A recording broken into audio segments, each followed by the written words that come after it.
अस्सलामुअलैकुम वरहमतुल्लाहि ताला वबरकातुहू। मोहतरम नाजरीन, इंशाअल्लाहुल अज़ीम आज हम यह बयान करेंगे कि दूध पीते हुए बच्चा, जो छोटा बच्चा होता है दूध पीने वाला, अगर वो दूध बाहर निकाल दे तो हुक्म क्या है।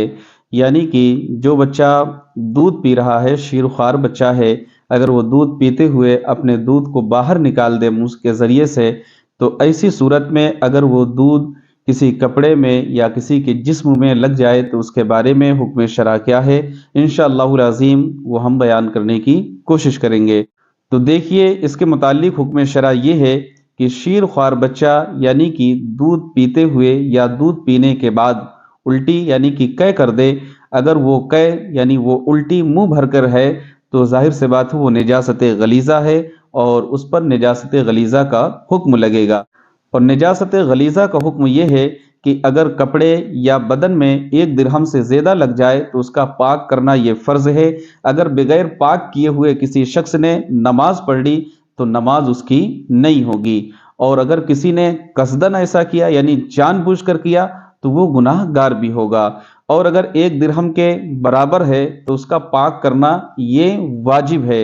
अगर किसी शख्स ने बगैर पाक किए हुए, बगैर धोए हुए नमाज पढ़ ली तो ऐसी नमाज मकरूह तहरीमी वाजिबुल अयादा है, यानी कि उस नमाज को दोबारा पढ़ना ये वाजिब है। और अगर किसी शख्स ने ऐसा कसदन किया यानी जानबूझकर किया तो जाहिर सी बात है वो गुनाहगार हुआ।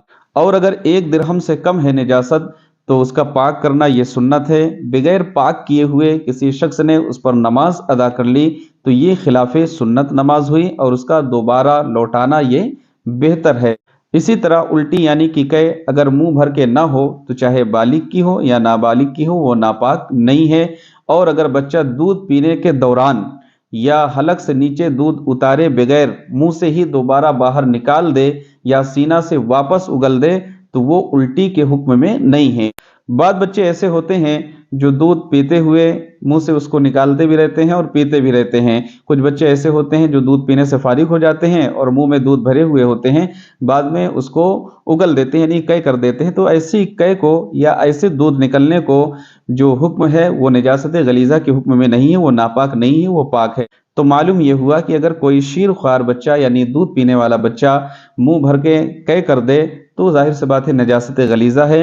और उसका हुक्म यह है कि अगर 1 दिरहम से ज़्यादा है तो धोना उसका फ़र्ज़ है, 1 दिरहम के बराबर है तो धोना वाजिब है और 1 दिरहम से अगर कम है तो धोना सुन्नत है। अगर आप नहीं धोएंगे तो जाहिर सी बात है नमाज के मुतालिक हुक्म यह है कि अगर 1 दिरहम से ज़्यादा है तो नमाज आपकी होगी नहीं, और 1 दिरहम के बराबर है तो उसके लिए हुक्म शरअ यह है कि नमाज अगर पढ़ लिए हैं तो दोहराना ये आप पे वाजिब है। और अगर 1 दिरहम से भी कम है तो ये नमाज आपकी खिलाफ सुन्नत होगी, जिसको लौटा लेना, ये दोहरा लेना ये बेहतर होगा। तो मालूम ये हुआ कि जो दूध पीते हुए बच्चे दूध पीते रहते हैं, निकालते रहते हैं, उसका हुक्म निजासत गलीज़ा में नहीं है, वो पाक है। इसके अलावा जो दूध निकलता है यानी कि मुंह भर के जो कै करते हैं, उल्टी करते हैं, वो निजासत गलीज़ा है, वो नापाक होता है। अल्लाह करीम की बारगाह में दुआ है कि मौला ताला हम तमाम को इस मसाले पर अमल करने की तौफीक रफ़ीक अता फरमाए। अस्सलामु अलैकुम व रहमतुल्लाहि ताला व बरकातुहू।